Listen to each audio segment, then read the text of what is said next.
amigos do Autovídeos, plantão V8, plantão super esportivo, plantão do 0 a 100 na casa dos 3 segundos, porque mudou tudo, é nova geração e essa nova geração veio revolucionando. Tô falando do novo Chevrolet Corvette, que continua com V8 aspirado, mas que agora tem motor central. E aí muitos puristas estão aí perdendo os cabelos, malucos, a polêmica tá rolando solta. Será que todo um legado de 60 anos do Corvette foi pro espaço ou não? É isso que a gente vai discutir nesse vídeo hoje.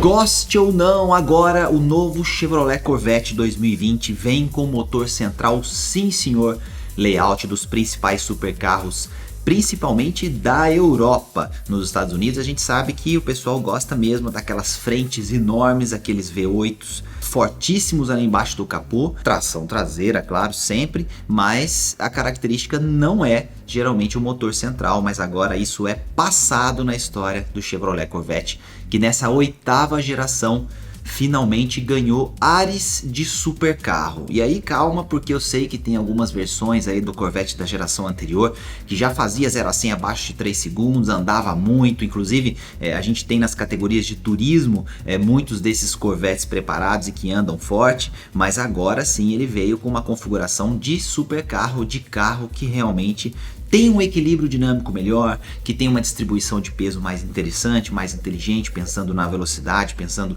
na dirigibilidade. E aí sim, com o motor central, ele veio para brigar pesado com outros supercarros que estão por aí. E o que aconteceu, né? Qual que é a história, né? Ficamos aí esperando durante muito tempo, algumas primeiras imagens apareceram de protótipo e também dos primeiros testes, muita gente dizendo que a identidade seria perdida, outros dizendo que é uma mudança muito bem-vinda, essa questão de colocar o motor central. E aí eu preciso dizer para vocês o seguinte, eu achei sensacional. Eu acho que finalmente a gente tem o supercarro das massas. E aí olha só o Navarro falando isso, parece curioso, mas vamos lembrar que Corvette lá nos Estados Unidos é um carro muito acessível, vamos colocar assim entre aspas, claro, mas porque os supercarros por lá custam 100 mil dólares para cima, né? Se você for falar de Ferrari, muito mais do que isso, se for falar de Lamborghini, ainda muito mais do que isso. E qual que é a ideia agora? A ideia é ter um carro com um motor nessa primeira versão V8 aspirado aí na casa dos 500 cavalos, que consiga fazer um 0 a 100 abaixo de 3 segundos ou próximo de 3 segundos, porque lá é o 0 a 60 milhas, né? O 0 a 96 km por hora, então aí muito próximo de 3 segundos, com um preço na casa dos 60 mil dólares para a versão de entrada lá nos Estados Unidos. Isso é bastante interessante lá, porque a gente está falando basicamente de você comprar aí 2 carros família, vamos colocar assim, sei lá, um Toyota Camry da vida com outro SUV, por exemplo. Se você fosse uma família tradicional lá, você teria facilmente 2 carros em que talvez você chegasse nesses 60 mil dólares do preço do novo Corvette. E a gente está falando de um desempenho realmente avassalador, a gente não tem os dados ainda oficiais, né? O carro deve começar a ser produzido no final de 2020 na fábrica da Chevrolet nos Estados Unidos, mas ela já adiantou que o 0 a 100 deve ficar abaixo de 3 segundos. Então o super carro das massas, porque você pode andar num carro com um baita de um desempenho com uma fração do preço de um super esportivo. Ah, Navarro, mas espera aí, não é uma Ferrari, não é um Lamborghini, não é um Porsche, me desculpa. Tudo bem, não é, mas é um carro que anda muito. E aí a brincadeira que eu faço sempre é pensando no Brasil. O Corvette, imagina um Corvette, pode ser da geração anterior, ainda da 7ª geração, não esse novo. Imagina ele vermelho, chegando em algum lugar onde você vai deixar o carro pro valet, ou onde você vai para uma festa, vai encontrar os amigos, etc. Ele é o custo-benefício perfeito. Por quê? Porque todo mundo vai achar que é uma Ferrari, né? E você tá pagando, sei lá, 4 vezes menos no carro, inclusive no IPVA. Aqui no Brasil, andando num carro forte, que tem um som bonito de um V8, ronca legal, confortável, mais econômico até do que um supercarro desses italianos. Mas não é, lógico, uma Ferrari, mas é um custo-benefício interessante. Então essa brincadeira é pra gente olhar um pouco com outra visão pro Corvette, né, que é um super esportivo, sim senhor, e agora está quase aí nesse seleto grupo dos supercarros. A gente tem que ver, claro, o desempenho como um todo, mas com 0 a 100 abaixo de 3 segundos vai ser bem nervoso. A polêmica veio muito porque, se você olhar o carro de lado, ele vai ser bem diferente da geração anterior, porque a frente diminuiu em relação ao modelo do passado. Claro, porque o motor agora é motor central, você tem aí os assentos deslocados 40 centímetros para frente, o que faz com que a distribuição de peso seja bem diferente do modelo anterior, e isso é muito bom. Você tem outra característica que chama atenção, que é a tentativa da Chevrolet de deixar um pouco dos ares de Corvette, né? Quando você olha para frente e quando você olha o carro de frente, né? Quer dizer, aquele design para tentar manter um pouco de como era nas gerações anteriores, para você não bater o olho e pensar que é uma coisa totalmente nova, totalmente diferente. Eu acho que a Chevrolet conseguiu isso, eu gostei bastante da harmonia das linhas e do design como um todo. Na traseira, os escapes que eram centrais, os 4 escapes centrais juntos, voltaram a estar separados aí, 2 de cada lado. Lembrando que na história do Corvette eles já apareceram assim em algumas versões, né, lá atrás, então não é exatamente uma ruptura em relação ao que é o Corvette, né? As lanternas tentando manter uma proximidade com a versão anterior, e aquele aerofólio característico que está ali na traseira também, e é interessante porque também faz parte da história do Corvette. O motor central é interessante que não matou a versão Targa clássica, em que você consegue colocar o teto guardado ali na traseira. Isso ainda existe nesse Corvette de 8ª geração que a gente está vendo agora, que a gente está conhecendo agora. E por dentro mudou tudo, mudou bastante. A gente tem 2 telas digitais, uma série de coisas legais que você pode fazer com essas telas de configuração.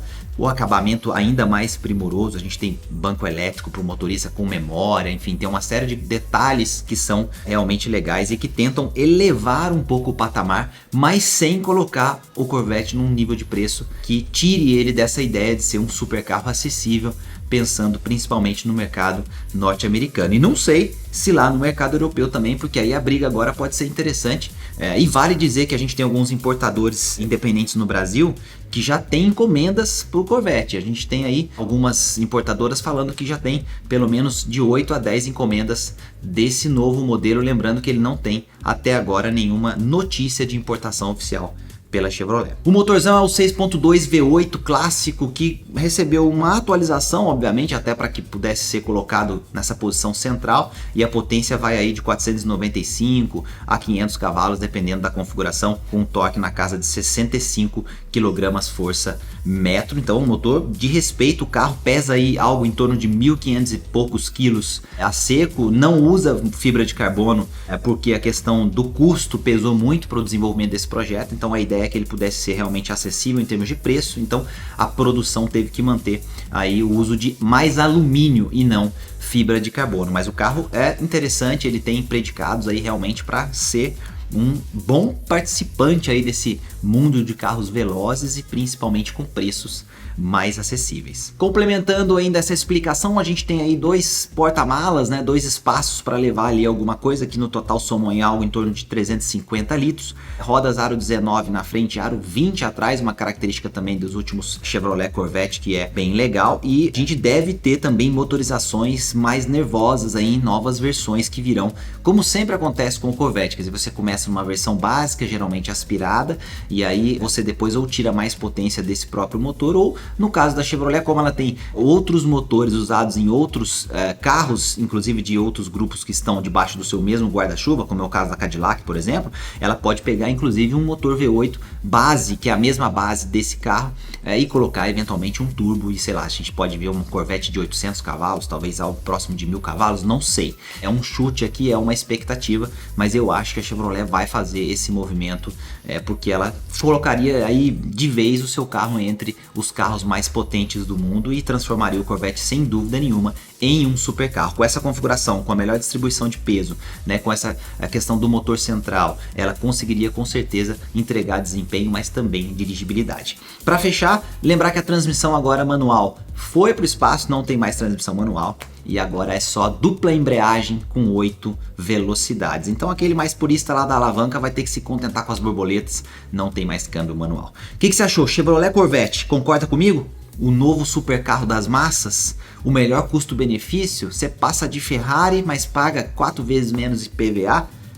Olha lá, interessante, hein? Então as encomendas já estão rolando aqui para o Brasil, importação independente. Nos Estados Unidos as vendas devem começar então a partir do ano que vem, com alta expectativa em termos de volume. Vamos ficar de olho para a gente ver se é Tudo isso mesmo, daqui a pouco começam os primeiros testes, as primeiras avaliações, os primeiros números também de quem vai acelerar o carro, mas ele promete muito. Aqui no Autovídeos as novidades, os plantões, tudo que acontece no mundo das 4 rodas ou mais, então segue a gente, faça a inscrição por aqui, ativa as notificações, também vai lá no Instagram, vai no Facebook, tamo junto, família Autovídeos, conversando com você do seu jeito, com a sua linguagem. Valeu, tamo junto, um abraço!